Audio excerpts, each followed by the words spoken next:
안녕하세요. 오늘 저희가 함께 깊이 파고들어 볼 글은요. 신약 성경의 요한 1서 2장입니다. 이걸 딱 펼쳐보면 뭐랄까 마치 어떤 위기에 처한 공동체를 위한 긴급 생존 지침서 같다는 느낌을 받게 돼요. 계속해서 진실과 거짓, 또 진짜 사랑과 텅 빈 말 이런 것들 사이에서 선을 그으라고 요구하거든요. 글쓴이는 계속 묻는 것 같아요. 당신이 지금 서 있는 곳, 거기가 그 선의 올바른 편이라는 걸 어떻게 확신하냐고요. 오늘 저희는 그 선들이 어디에 그어져 있는지 한번 따라가 보려고 합니다. 네, 말씀하신 대로 이건 정말 절박한 분위기가 느껴지는 글이에요. 나의 자녀들아 라던가 사랑하는 자들아 같은 아주 친밀한 호칭을 쓰는 걸 보면요. 글쓴이랑 이 공동체 사이에 아주 깊은 유대감이 있었던 것 같아요. 그런데 동시에 글의 내용은 굉장히 단호하죠. 공동체 구성원들을 아이, 청년, 아비 이렇게 부르면서 신앙의 성숙도를 인정해주고 격려한 다음에요. 곧바로 그들이 직면한 아주 현실적인 문제들, 그러니까 죄의 문제나 내부 분열, 세상의 유혹 같은 것들을 어떻게 다뤄야 하는지 구체적인 지침을 딱 제시하고 있습니다. 자, 그럼 그 지침서의 첫 페이지부터 한번 열어보죠. 시작부터가 굉장히 현실적이에요. 너희로 죄를 범치 않게 하려 함이라 이렇게 목표를 딱 말해놓고 바로 다음 문장에서 만일 누가 죄를 범하면 하고 말을 잇거든요. 아니, 죄 짓지 말라고 해놓고 바로 죄 지을 경우를 대비하는 거잖아요. 실패할 가능성을 처음부터 인정하고 들어가는 점이 되게 인상적이네요. 그렇죠. 이상적인 목표를 제시하지만 인간의 연약함을 외면하지 않는 거죠. 그리고 그 해결책으로 두 개의 굉장히 강력한 이미지를 제시합니다. 바로 대언자와 화목제물이에요. 이 두 단어가 핵심인 것 같은데 보통은 둘 중 하나만으로도 충분하지 않나 싶거든요. 근데 왜 굳이 그 법정 용어 같은 대언자랑 또 종교의식이 나올 법한 화목제물이라는 전혀 다른 개념을 같이 썼을까요? 네, 바로 그 지점이 이 텍스트의 탁월함이라고 생각해요. 대언자는 법정에서 피고 옆에 서서 변호해주는 그런 변호인의 이미지잖아요. 우리를 고소하는 존재 앞에서 아니, 이 사람은 내게 속해 있으니 문제 삼지 말라 이렇게 막아주는 역할이죠. 이건 법적인 해결을 의미하는 거고요. 반면에 화목제물은 완전히 다른 차원의 이야기입니다. 이건 깨져버린 관계, 틀어진 신뢰 이런 걸 회복시키는 역할을 하거든요. 고대 사회에서 제물이라는 게 신의 분노를 가라앉히고 다시 좋은 관계를 만들기 위한 장치였으니까요. 그러니까 하나는 법적인 차원에서 넌 무죄야 이걸 선언해 주는 거고 다른 하나는 관계적인 차원에서 우리 화해하자 이걸 이끌어내는 거군요. 죄의 문제를 해결하려면 그 두 가지가 다 필요하다 이런 말이네요. 맞습니다. 단순히 법적으로 문제없음 판결만 받는다고 끝나는 게 아니라 망가진 관계 자체가 회복되어야 한다는 거죠. 게다가 이 화목제물의 효력이 우리만 위할 뿐 아니오 온 세상의 죄를 위함이라고 선언하는데요. 이건 당시로서는 정말 파격적인 이야기였어요. 이 구원의 메시지가 특정 민족이나 집단에만 갇히는 게 아니라는 걸 강조하는 대목입니다. 와, 이렇게 죄를 지어도 돌아올 수 있는 안전장치를 마련해 준 다음에 곧바로 텍스트의 분위기가 확 바뀝니다. 하나님을 아는 것과 그의 계명을 지키는 것을 연결하는데 그 연결이 너무 강력해서 좀 충격적이기까지 해요. 저를 아노라 하고 그의 계명을 지키지 아니하는 자는 거짓말하는 자요 진리가 그 속에 있지 아니하되라니 이건 거의 행동으로 증명 못하면 다 가짜다 이런 말처럼 들리는데요. 굉장히 단호하고 흑백 논리처럼 보일 수 있죠. 여기서 글쓴이가 겨냥하고 있는 건 아마도 지식이나 신념을 삶과 분리시키는 그런 태도였을 거예요. 당시 헬라 철학의 영향으로 영적인 깨달음이나 지식은 엄청 중요하게 여기면서 실제 육체적인 삶이나 윤리적인 행동은 별개라고 생각하는 사람들이 있었거든요. 이 글은 바로 그 지점을 정면으로 반박하는 겁니다. 하나님을 아는 지식은 머릿속에 저장된 정보가 아니라 삶으로 살아내야 하는 실체라는 거죠. 그래서 그의 행하시는 대로 자기도 행할지니라 는 말이 바로 뒤따라 나오는 거고요. 알겠습니다.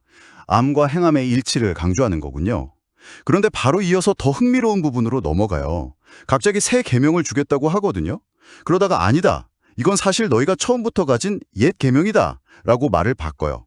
이건 그냥 말장난처럼 들리기도 하는데 의도가 뭘까요? 새롭다는 건가요? 오래됐다는 건가요? 하하, 일부러 좀 혼란스럽게 만들어서 집중하게 하려는 수사적인 장치일 수 있어요. 그 계명의 내용이 뭔지 살펴보면 의도가 분명해집니다. 바로 형제를 사랑하는 거거든요. 아, 사랑. 네, 이건 구약 시대부터 계속 있었던 아주 오래된 옛 계명이 맞아요.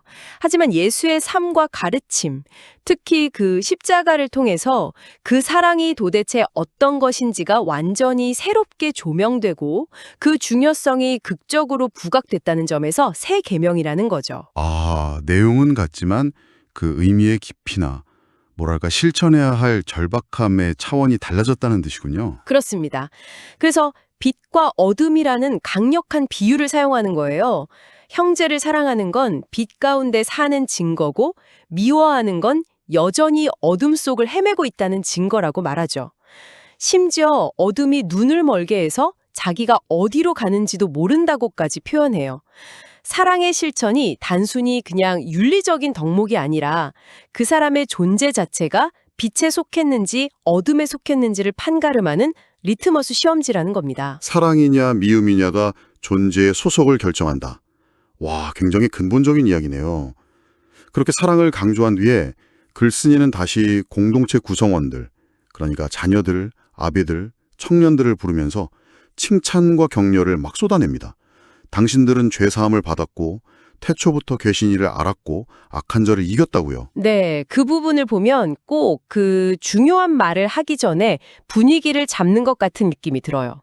먼저 그들의 정체성이랑 영적인 성취를 인정해주고 자긍심을 불어넣어주는 거죠.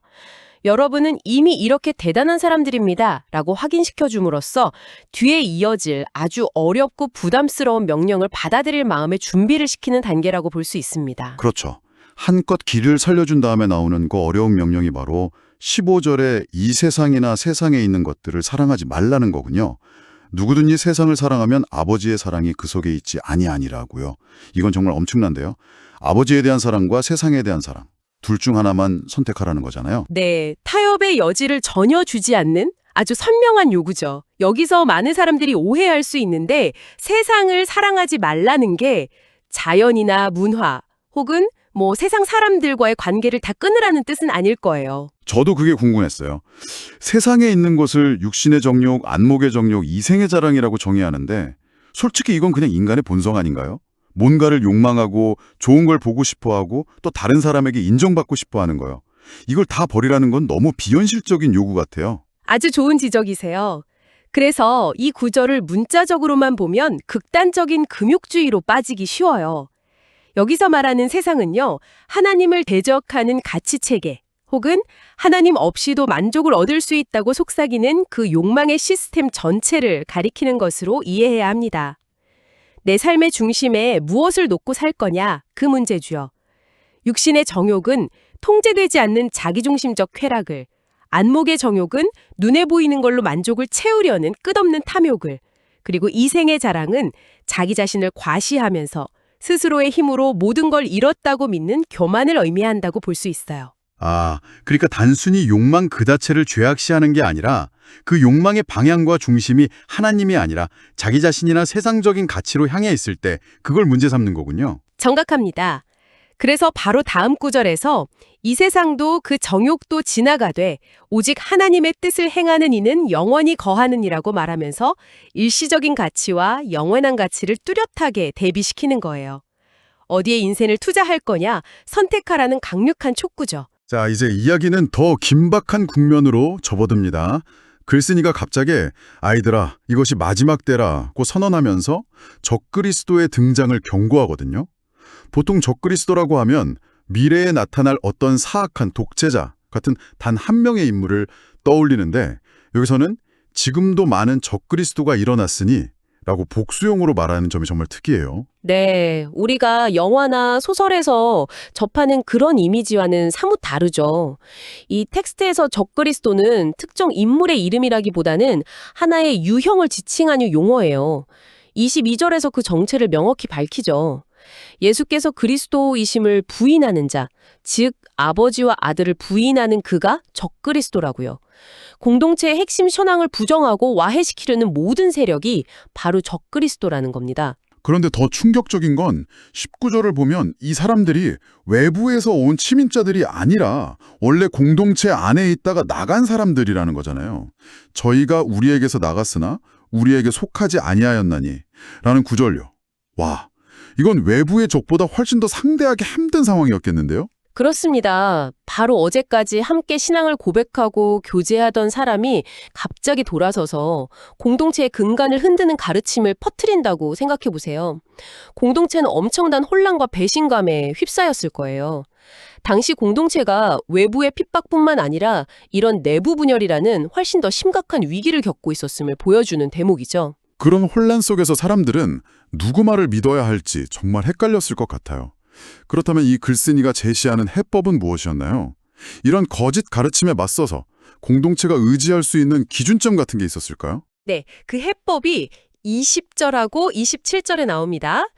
너희는 거룩하신 자에게서 기름 부음을 받고 모든 것을 아느니라. 그리고 아무도 너희를 가르칠 필요가 없고 오직 그의 기름 부음이 모든 것을 너희에게 가르치며 라는 구절이에요.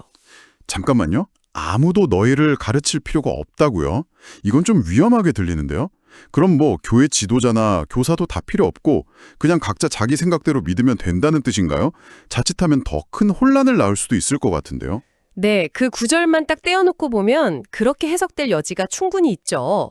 하지만 전체 맥락에서 보면 그런 뜻은 아닐 겁니다. 여기서 기름 부음은 보통 성령을 상징하는 표현으로 쓰여요.